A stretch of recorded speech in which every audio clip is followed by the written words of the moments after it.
दर्शकवृन्द, इरानले गरेको हमलाको ताजा दृश्यहरू देखाइरहेको छौँ। बहराइनको जुफेर क्षेत्रमा 12:22 हमला भएको जानकारी प्राप्त भएको छ।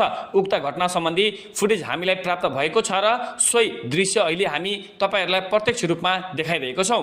दर्शकवृन्द, बहराइन स्थित अमेरिकी नौसेनाको कमान्ड पोस्ट 5th फ्लिटलाई इरानले निशाना बनाएको भनेर विभिन्न अन्तर्राष्ट्रिय सञ्चार माध्यमहरूले समाचार लेखेका छन्। इरानले आफ्नो देशमा अमेरिकी हमला भए मध्यपूर्वका विभिन्न देशमा रहेका अमेरिकी सैन्य अड्डालाई निशाना बनाउने चेतावनी दिएको थियो। शनिबार बिहान इजरायल र अमेरिकाले इरानमा हमला गरेपछि जवाफमा इरानले बहराइनको हवाई अड्डामा आक्रमण गरेको भनेर बीबीसीले लेखेको छ। बहराइनको सरकारी समाचार संस्था BNAले पनि 5th फ्लिटमा मिसाइल हमला भएको तर त्यो कहाँबाट आएको भन्ने चाहिँ उल्लेख गरेको छैन। अमेरिकी टेलिभिजन नेटवर्क CNNले 2 अमेरिकी अधिकारीहरूलाई उद्धृत गर्दै उक्त मिसाइल इरानबाटै हानिएको भनेर पुष्टि गरेको छ।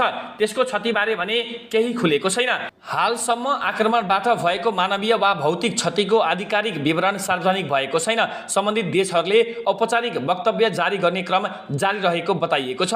साथै बहराइनमा उल्लेख्य संख्यामा नेपालीहरू रोजगारी तथा व्यवसायका सिलसिलामा बसोबास गर्दै आएका छन्। पछिल्ला घटनाक्रमपछि त्यहाँ रहेका नेपाली समुदाय र उनीहरूका परिवारजन नेपालबाट चासो र चिन्ता व्यक्त गरिरहेका छन्। ब्रेकिङ नेपाल न्युजका लागि दिपेन्द्र शाह, विराटनगर।